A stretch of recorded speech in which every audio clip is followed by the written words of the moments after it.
All right, so here we're going to do the prepping for the finding the center part of the this process. So I'm going to put this tack here. Basically, you want a string, or the best thing you want to use is like a metal wire, because whenever you pull like a string, there is like some spring kind of action that happens there. The longer, the more spring action happens, kind of a thing, you know. So I actually use parachute cord. That tends to kind of be strong enough. Also, as you're pulling it, it's going to be there's going to be like more of weight. So the middle, your middle point, whatever that is, if you choose a thumbtack or a nail or something like that, it's going to be always constant pressure on there. So you want to actually find a cord that's going to be long enough to go from the middle to the outside. It doesn't have to be exact right now. We're just kind of figuring it out. So you just kind of hold it up there. And if I can do this and it covers basically the whole area, that's going to be good enough. This was good enough. So I'm going to go ahead and prep this cord.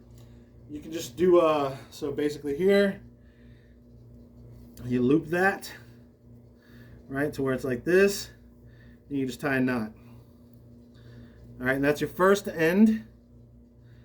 That could go anywhere. And this next part, you're going to be measuring. So from here, after you just kind of find a center point, it's going to be moving, right? So now you can kind of just figure out, okay, so this is kind of the middle right here. Let's say that it's kind of the middle. And I can kind of do this here. I can do this here. So that's there, that's there. That's about right.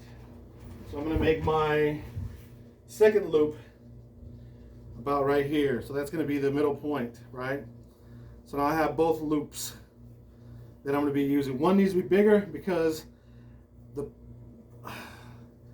apparatus that I'm going to be using is a paint roller that I got from an online merchant. It starts with A, that I'm not going to plug right now. Get a lot of my shit from A, but so that's going to be that. So you're going to put the thumbtack here, and this is going to be actually, you're going to roll. It's going to be the center part, right? So you're going to be doing this right here. So next you want to find how that's going to work out. You want to do, even if you think you have that center point, you want to make sure that center point is going to work all the way around. So you go here, go from the ceiling. Imagine all case scenarios. This is going to be right here. This is going to be here. That looks pretty good. So I'm going to go right there. And even after, though, finding that spot, you want to double check it. So you actually want to go through the whole thing to what that's going to look like. See, this is the process you're going to be using, basically, right? So you see what I'm doing here? And you're going to go all the way around here. So that's looking all right. Okay. It looks, oh, that looks pretty good. I got it on pretty quick.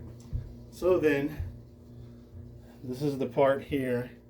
These are the foam rollers. Now what I did is I got the foam roller and I made it as thick as I wanted to. So this right here is about 1.25 inches, I think.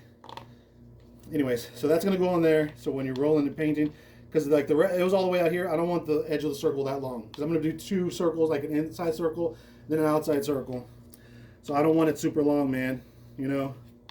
So make sure that rolls good as far as spins well, because I don't want any problems when I'm fucking with this, when I'm making the circle. This is gonna go on the inside. The cord is gonna go right here, actually. So I'll grab that. As you can see, you probably have to take this shit off first. Put the cord in there, unless you want to make the loop really big. It's up to you. And then from there you go. You know, so you're going to be rolling like that in the circle kind of a thing. And so that looks like it works pretty good. I think that'll work well enough for what I needed to do. This cord is not something you're going to be able to reuse unless you're just really anal about spending money. But there you go. That's pretty good. And we found the center. Next, you want to prep the paint. So I'm not going to tell you how to prep the paint. So I'm just going to, I add like different things I'm going to add to the paint to make the energies more powerful for me. I recommend you find some recipes online or work with your god or goddess in order to find something that you can use. Maybe you can make a pre-mixture of something like you age in the full moon to soak up the full moon energies or the new moon energies. Like you maybe boil some rue, put some other kinds of water and herbs in there, and have that shit set in there. This is the like some water or maybe some like paint or ink or something, right? That you're going to be adding to the paint a little bit later. So you don't want to use black. Black always goes a long way. You add a little bit of black, it'll really, really darken up any kind of color. So the pigment. So if you're going to use something, use a color ink or whatever that's very similar to the paint color that you're going to be using. So yeah, then you can just set it out like maybe over the full moon that night, and then pick it up in the morning before the sun comes up if you work with a night, or whatever it is you want to, whatever energies you want to imbue within that. If you want to do a planetary and a full moon happens to fall on a planetary hour in a night, that's fucking awesome. I think recently the full moon's been falling on Mondays, which is the day of the full moon, so is a moon day. So that's, you know, that's fucking dope as shit. You can use that as well. Today is January 30th, 2022. So tomorrow is the new moon. Yeah, the new moons have been falling on the beginning of on Mondays. So anyways, if you want to use those energies, you know, figure out how to use them. If you don't, if you do, cool.